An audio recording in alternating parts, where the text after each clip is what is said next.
Hi, everyone. This is Chris Willman with Variety. Welcome to a very special conversation as part of our FYC Fest with key figures behind the music of the upcoming James Bond film, No Time to Die. We're pleased to offer a whole lot of people that don't need any introduction, so we'll keep it very brief so we have more time to hear them talk. We have multiple Grammy winner Billie Eilish, multiple Grammy winner Finneas, one of the legendary guitarists of rock, Johnny Marr, and one of the preeminent film composers of this or any time, Hans Zimmer. So thank you so much for being with me and in the same room virtually, which I know you're all excited about because you haven't all seen each other in a while. So first, just let me ask, this is the first time any of you have worked on a Bond project, as far as I know, right? I know, Hans, you've been friends with Barbara Broccoli, but this is a first for you, and you brought Johnny in as a first, and Billie and Finneas, obviously, starting your film career with a bang. So I know you did a song for the Roma companion album, but you've leaped in at the top of the game with what kind of movie song you could do. Was this something you all had in the back of your mind at some point that this could happen, being involved in a Bond project? Not as a realistic idea. It was a kind of dream for years. Like it was something we talked about all the time. Just in general of how amazing would it be to write a Bond song? Not we're gonna write a Bond song. It was just always, that would be such an honor for anybody that got to do that. And when it became kind of more of a real topic of discussion, it was kind of insane and very surreal and confusing that it was actually happening. And like from then on, it was just like exciting and kind of crazy, honestly. Yeah. But you were on it before Johnny and I were, in a way, because you'd already written the song. And I've been friends with Barbara Broccoli for a while. And then my friend Leah Wallach actually said, Hans, I think Barbara would like to ask you something, which, became an obvious thing, what she wanted to ask me. And then it became an obvious thing. I wasn't sure I was going to do it. So I phoned Johnny and I said to him, I have two questions for you. What's the only worthwhile guitar riff to play in a movie? And he said, well, the Bond thing. And I said, yes, right. And then secondly, I said, should we do it? And I think he said something like, we'd be idiots not to have a go. But then the other thing was, the first thing that happened when I got to London was they didn't know which song to pick. And of course, for Bonds, there are 1,000 songs that are being written.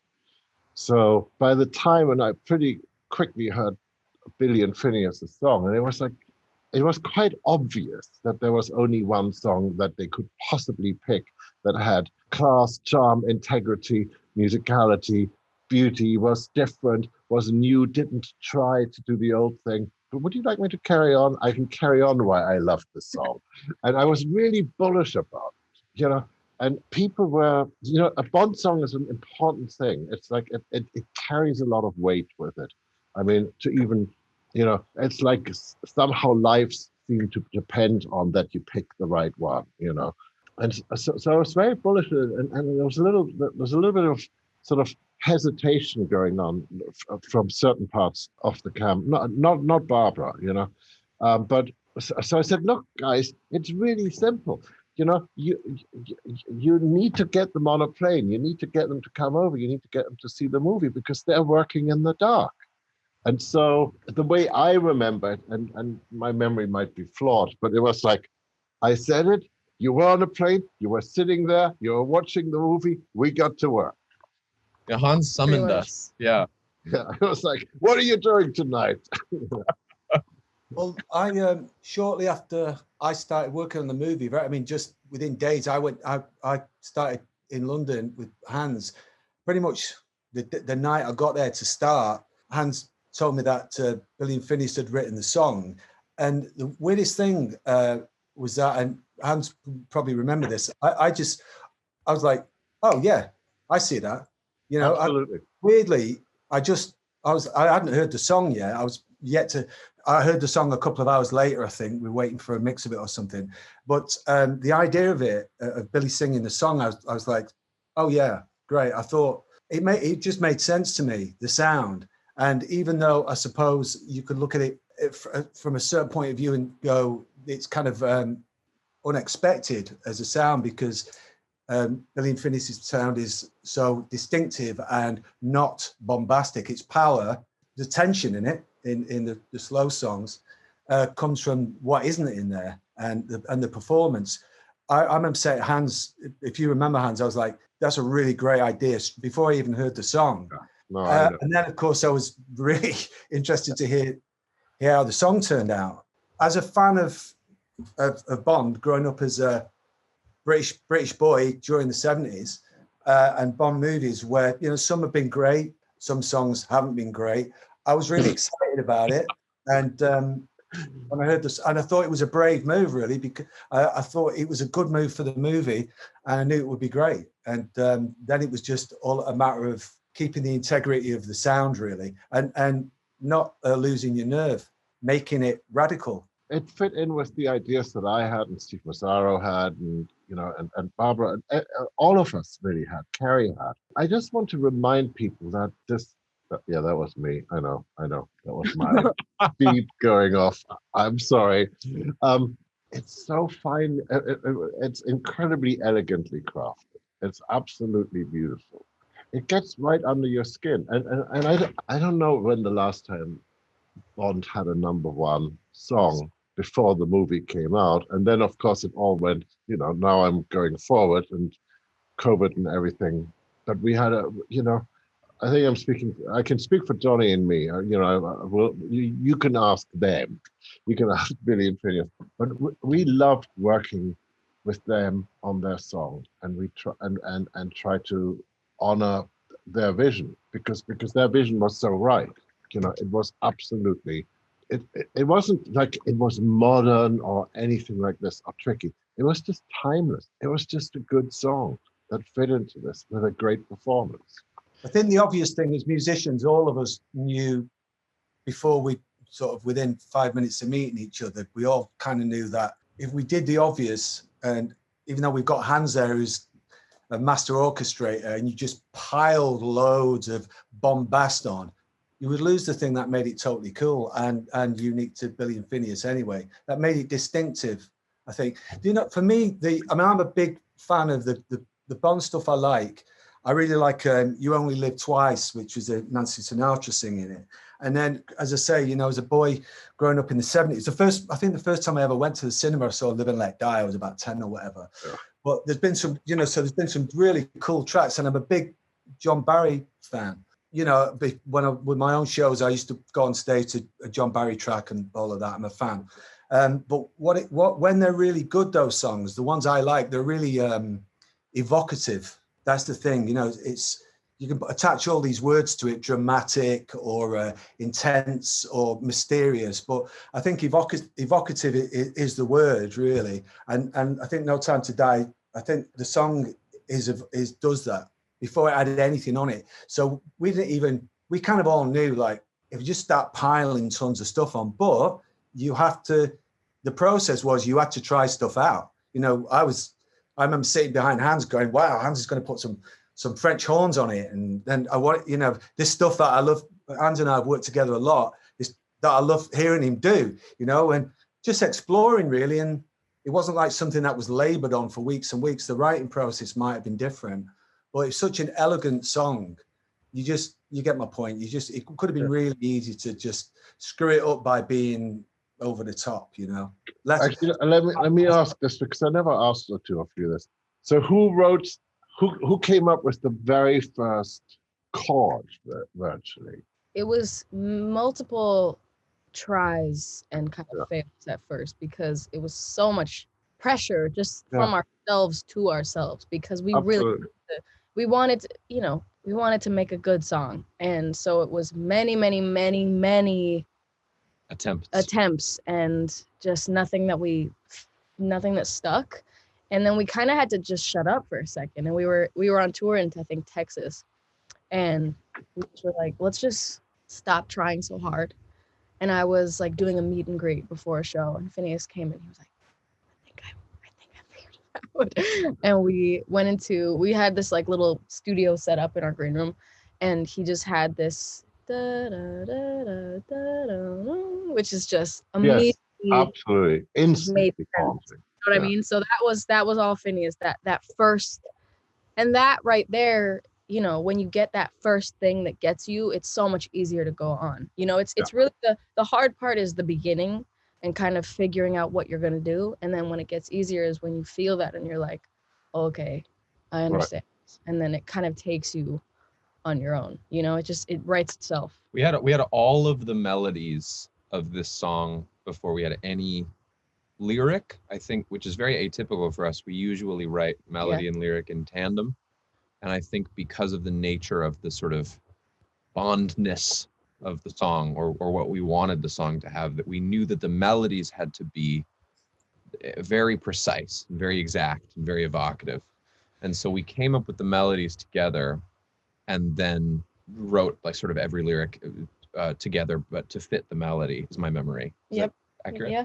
Mm-hmm. Well, there's a really clever major minor sort of bit in there as well, you know. So it's got all that duality. It's a great craftsmanship. That's the other thing, you know. Yeah, well, it also it builds. You know, it's by the time it's finished, it sounds like a really big track, and there's not that much stuff on it. I obviously a lot of that's to do with the voice. Like there's a moment in it where you just sort of unleash that other Billy in there, you know. It's just like, you know. But that didn't happen until we had your arrangement, Hans and Johnny. That was a sort of after we had the kind of crescendo. We didn't give her a choice. Yeah, we had we knew that we wanted to do something big though, because I didn't want to just have a quiet song that went nowhere, because it's Bond, it's a big deal. You know, we wanted to do the best that we could, and I was like, I gotta give something that I haven't done ever, and two, even if I've done it on my own, nobody's ever heard it before. So it was really exciting. I gotta say, like the ending result of No Time to Die is so, I am so happy with where we got it to. You know what I mean?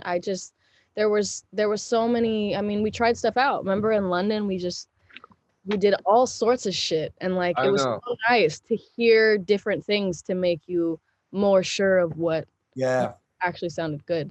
But I loved that, you know, like Finneas, like there was a moment where I think you and me, we were like really getting into the orchestra, and we were using the orchestra. We were using 100 people as if they were a guitar. You know, it's like we were playing the orchestra. We were. Yeah. Okay, now go and do this. Now try this. Now everybody da da da.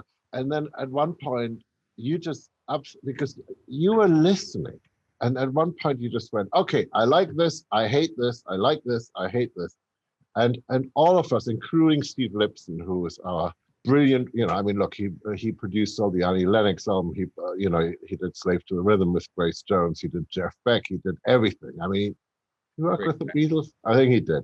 Everybody just shut up and everybody just listened to Billie, which I loved, you know, because she knew what the song was, and we in our 100 people toy box, you know, it's easy to lose sight, you know. And then it was just great hearing the artists come in and go, okay, that's good, that's not good, that's good, that's not good.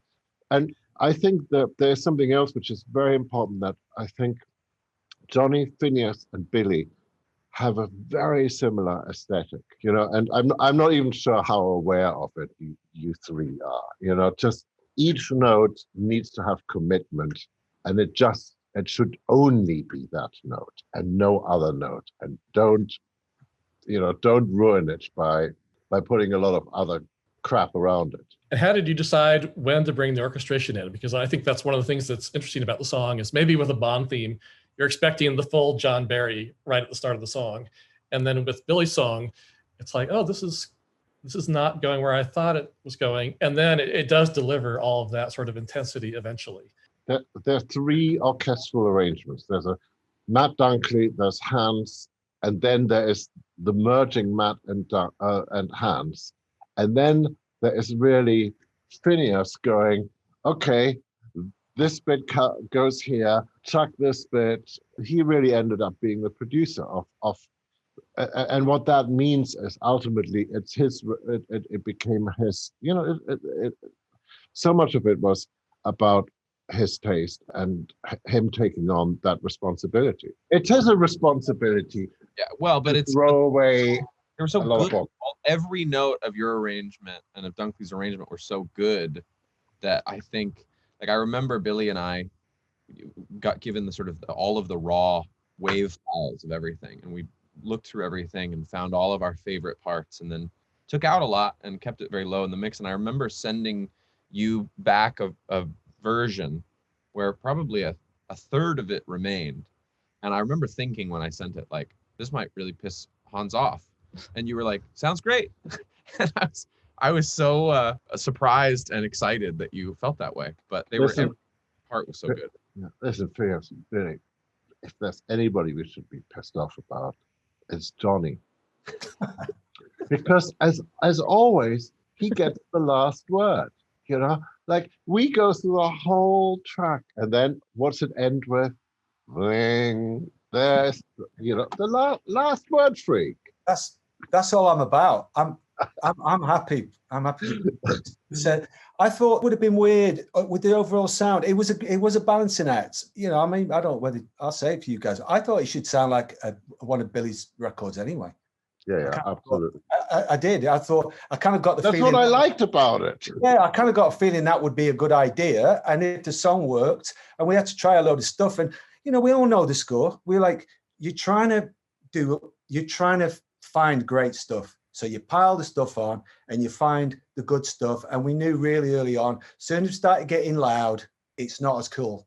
No, absolutely. Let's find the loud stuff that we can drop in. We've all made records, and that's kind of how we did it. But it was, no one had to be told. No one had to tell each other, you know, this needs to keep its tension. Yeah, but again, I mean that, you know, that's again, you know, the magic of that, you know, what Billie said, the magic of those notes at the beginning from Finneas, because they absolutely tell you where you're supposed to be going. You know, they're like a roadmap. You know, they're the North Star, because they're full of mystery and they're full of I mean, as Johnny and I would say, they're well moody. Well moody. Yeah, the whole track's well moody. Yeah, but you need the voice really in your face as well, I think. I know. Because you need to hear all the closeness. And let's talk about where the mood came from as far as the lyric, because not every Bond theme has a lyric that directly relates to the story. I mean, Diamonds Forever, great song, but all it has in common with the movie is diamonds. This one seems like, from everything I've heard, you went pretty specific with something you got out of the script. I know you had read at least a scene to inspire you, and then after Hans came in, you saw the whole film, and that helped in some way. So is there something about the song where maybe just from hearing the song, we don't know the full meaning, and that it will become more apparent when we actually see the film emotionally, what it refers to? There's definitely a lot in the song that will make more sense, I think, when you do see the movie. But what's funny about that specifically is that we did write it before seeing the movie. I mean, we got told pretty much what goes on, and we got we were sent like the first kind of scene, but we still hadn't seen the movie, so you know, we didn't know all the details or anything. But what was interesting was then when we did get to watch the movie after the song was completely written, there were so many things that I was like, oh, that actually makes even more sense with the lyrics somehow. It's like we were writing with this movie in our brains that we hadn't even seen yet, which was really, really cool to see after the fact, having written it. I thought it was important that Finneas's whole thing that I agreed with was we have to have the title of the song be the title of the movie, and we have to say it, or it doesn't hit as hard, you know? It doesn't do what it needs to do. And so we worked really hard to make it really feel like the movie. I feel like we pride ourselves on that for this song, that we really made it the movie. It's what the movie is. And yeah, it'll definitely sink in, I think, a little more when you see it. But it's a very bespoke piece. I mean, there's no thing that we wrote with ambiguous intent, nothing sort of like, oh, this could come out separately from this film. It was totally intertwined in our minds with this film. Yeah. And I to echo Johnny's statement, like I think Live and Let Die is my favorite Bond theme of all Same time. here. I love Live and Let Die. I love Goldfinger. Skyfall is one of our favorites. And we were lucky because the title was No Time to Die, and that is a good lyric. I don't fault Jack White and Alicia Keys for not writing a song called Quantum of Solace. I feel like that's a tough. I bet you they tried. Yeah. I bet you they rhymes solid. Think of the songwriters who had to write a song called Thunderball and work it into the lyrics. I mean, that was exactly. But I think there's another part to this that I mean, I worked on a lot of movies, and the best movies are always the movies where the people working on it are just come together. They don't know each other, but somehow they come together and they become like a family, and they're just aiming for the same thing, and they're speaking in one voice, and they have a similar aesthetic going on, and I feel is what happened instantly pretty much on this movie. I mean, get them on a plane and there they were, and everything after that was just making this movie, and everything they had written once it was put to picture was absolutely off that movie. The reason Hans has that experience, having made quite a few movies with him now, is because the common denominator is Hans, because Hans puts like-minded people together. In my experience, I've worked with some really, really interesting and really nice people from very different musical backgrounds to me, and you just get along. If there's people's, I find it's very simplistic, but even as a fan of music, that I found that when there's people whose music I really like, I tend to imagine that they're pretty okay people. I just, for some reason, especially if it's emotional music, I think. And it's turned out to be the case when I've worked on stuff with Hans, but that's because, but anyways, Hans tends to you're good at putting the right people together, I think, Hans. I think that's what it is. Thank you. Well, it's I listen to their music, and unfortunately for the songwriter, especially for Billie, who is the most exposed and has to, show herself with her voice. You can't really hide. I mean, as you hear who the person is, and you go, oh yeah, I think this will be good. I want to spend time with this person. I want to go and do something, worthwhile with these people. I think this will be good. I think we speak the same language, which is not a language at the end of the day, which is that sort of secret language of music where we can communicate in a slightly different way. I love collaboration. I think it's now that I've been making music for a long time now. It's the greatest thing. I think the opportunity to do stuff with people you wouldn't have necessarily thought with, or had the opportunity from a different, especially from a different genre of music or whatever. It's the best. I had it when I first worked with Talking Heads in the late 80s, and there's a bunch of different things, and it's always really delightful. I mean, it doesn't always work out great, but I think this has been this kind of, well, it really helped when you've got a killer song. That really is a good starting point. Yeah. Thank you, guys. With the emotion of the song, it might be a spoiler to say exactly what it is that people will find out when they see the scene and how your song was reacting to it. But can you say sort of what the brief was for you in terms of it's a very dark sounding song. So does that reflect a darkness that's in the movie? Obviously, the whole James Bond series has gotten a little bit braver about going dark places, I think, in terms of the character and the relationships he has. So if we spoil anything, each of us have like a red dot from a scope outside of the window right now. Yeah, you just can't see it. Hypodermic needle in our necks. I'm not comfortable answering that question directly, but the thing I can answer, because it's public knowledge, is this is Daniel Craig's last film as James Bond. And I think just that sense of finality of just knowing an actor's, doing their last film as a character was heavy to us and had real weight. And we wanted to kind of honor that. And, I think that was where the most, pressure came from, just in our own goals for the song, because we wanted to honor his 15, 16 years of being James Bond. And, that's a long time, and that's a lot of work for a dude. And yeah, and he was very conscious of it too. It's like, he was involved. He wanted to know that we weren't going to go and, to take this lightly. Which I love. It's very exciting to hear that a person is willing to be that involved after 15 years, when I think, so many people would have just out of exhaustion sort of checked out. And I was impressed to find how hands-on Daniel was. And Billie and I really, although we've seen, Connery Bonds and Brosnan Bonds, like we grew up with Daniel Craig just because of our age, so that this he is synonymous, for us.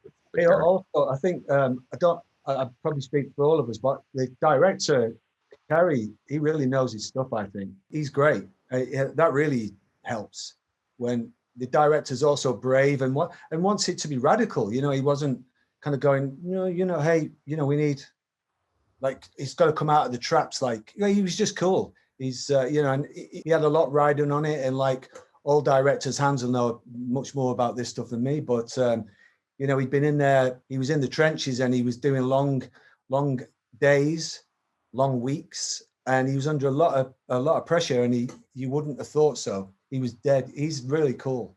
I thought that was great that he let the musicians. I'm involved because of Hans, and Hans gives me a lot of leeway to do my thing. But Cary's like, okay, you guys know what you're doing, but still, he's clocking it all. So and he's got a vision. He's original. How did you feel when this was about to come out, knowing that, everybody in the universe rates James Bond songs from top to bottom, and they fight over them? And Billie and Finneas previously, probably you've had the comfort of knowing that when you're putting a song out, that you have an existing audience that loves you and is going to be fairly accepting. With this, you're going out to like a wider world of people who maybe are only faintly familiar with the hits or something, and they're rating it against, is it Live and Let Die? Is it Goldfinger? How did you feel about being part of that tradition, knowing that there is a lot of pressure and people were about to hear your addition to the canon? It was really something to think about, but I wasn't mad about it, because I understand, it's an incredibly well-known and, one of the biggest franchises in the world. And, why wouldn't people have wants for the song that's, the theme to their favorite franchise? That's totally understandable. So to me, it wasn't something that I was like, oh, they don't like it. I was really just like, I totally get that. I totally see that, and I appreciate that. But I also really appreciated the people that were, skeptical at first and then listened and were like, you know what, I actually really love this. And that's what made me feel good. But yeah, I mean, I was just excited to do it in general. I didn't really care who liked it or didn't like it. I just was. Yeah, it was announced that Billie was singing it before people heard the song, which I think is like sort of double risky, because then people they're only judging their preconceptions about an artist as opposed to actually judging like the work in hand. So that was the rough period. That was the rough period. The most flattering comments, just as Billie's saying, and I'll reiterate, the most flattering were like, when I heard it was going to be you guys, I was skeptical, and now that I've heard the song, I really love the song. That was very my flattering. favorite thing is an open mind, especially when it was closed before. I love when people aren't stuck to their pretenses, which I am totally guilty of all the time. I hear that something's going to happen, I'm like, that's ridiculous, that should never be that way, it's never going to be good. And it's important to like keep your mind open and be open to new ways of doing stuff, and then just listen and be like, you know what, actually I was wrong, this is really good. I remember when Chris Nolan announced Heath Ledger as the Joker, and the world on the internet went mad, going, what a terrible decision. This guy, blah, blah, blah, can't act. The worst decision I've ever heard. And then he blew them all away, of course. It's the same thing. It's like, look, we don't make random decisions. I mean, there were a couple of pretty smart people involved who not only have ears but can feel something, and they heard the song and they heard what Billie and Finneas were doing, and were going. I promise you that was the case. I mean, there were a lot of other songs to go and listen to. There are a lot of other. It's Bond, right? And it was, for me, it was the simplest thing. I heard the song and I went, don't want to hear anything else. That's it. The first time, because I don't agree with you that it's dark. I think it's like mysterious, and I think it's like this beautiful scent in a beautiful perfume in a night, in a beautiful night, that sort of goes past you. I mean, I just think it's incredibly poetic and elegant. And I think if hey, listen, when it's my last movie, I want somebody to write something that is that poetic and that beautiful and that graceful.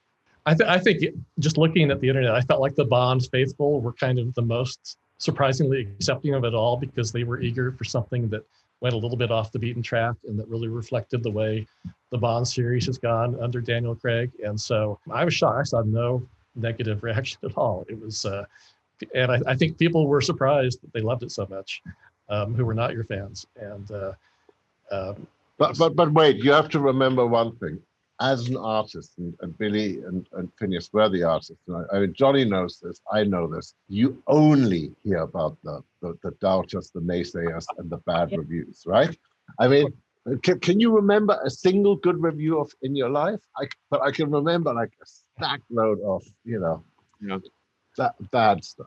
So true. Barbara told us the first time we met her, she very kindly came to see a show of Billie's in Ireland.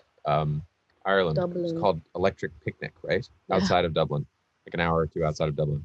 And she came, and I remember her telling us that day that Daniel Craig's casting announcement, just as you're remembering Heath Ledger's, was not received very well. And so I think just carrying that with us into writing the song, recording the song, it being announced, I was like, well, if, because Daniel Craig became beloved as Bond. So I just kind of thought, well, people change their minds, and, And Barbara and Michael, I mean, our producers, I mean, they're they're fearless at defending their artists as well. I mean, they really get in amongst it. Didn't you feel incredibly well protected and taken care of? Even that little thing, when we were in the studio and it's Valentine's Day and we're working away and Barbara's rushing off to some meeting, and then she dashes back in and brings a box of chocolates for us. Yeah. I mean, that was the atmosphere we were sort of working in. We were feeling incredibly well protected. I remember also that right from the as soon as the song arrived, when I was there anyway, that it was really important that Daniel Craig liked it. And I thought it was super cool. I thought it was absolutely. And Steve Lipson, our engineer, played it for him when it was finished. Made Daniel come to his studio in a really dodgy part of London. Dodgy is the only word that will describe it correctly, by the way. At 8 o'clock in the morning, it was with it pissing down the rain, and made him listen to the song. Daniel just went, play it again, and he fell in love. We have to close, but I just have to ask one more Johnny question, which is how much Johnny can we expect to hear in the score? Because we've heard what he did on the song. As you said, there's a lot of great guitarists in the world, but probably not that many that we actually want to hear. Well, I made sure I played all over it, as every place I could, just Great. loud, everywhere. I'm white. He is so full of shit. It's do you know, actually on the never movie, no, hang on, I'm answering this one. I know you were asked, but I'm saying this. that's right. Never enough. That'd be a good answer. Never enough. There's a lot of noises actually on this. I do enjoy, Hans will notice that, as well as playing just guitar parts. So I like making a lot of kind of noises, like kind of electronic noises and sort of sound design as well. That's kind of pretty good. I won't go into all the details, but there's a thing that you can do with guitars that thing you can't do with synthesizers. So I'm flying the flag for that. just because it's wires. So I really like a lot of that stuff. So there's on this movie, I got a chance to do quite a lot of kind of bugged out sound design as well, which has been really fun. Actually, and on that, I mean, the song isn't just tagged onto the beginning. The song, the tune runs throughout the movie. I mean, it is part of the storytelling of the movie. That's the coolest part. Yeah, it's like the way it's supposed to be. I hate it when they just tag a song on, and then it just feels so redundant. No, we all got in amongst it, rolled up the sleeves and made some noise. We were so happy you were able to join us. So thank you, Billie, Finneas, Hans, and Johnny. We can't wait to see the movie. We know it's going to be worth the wait to hear the rest of the music, but we're glad we've had so long to live with the song already. And maybe enough time has passed now waiting for the movie to come out that we'll be able to hear the song kind of afresh over the opening credits. So it'll be a whole new song.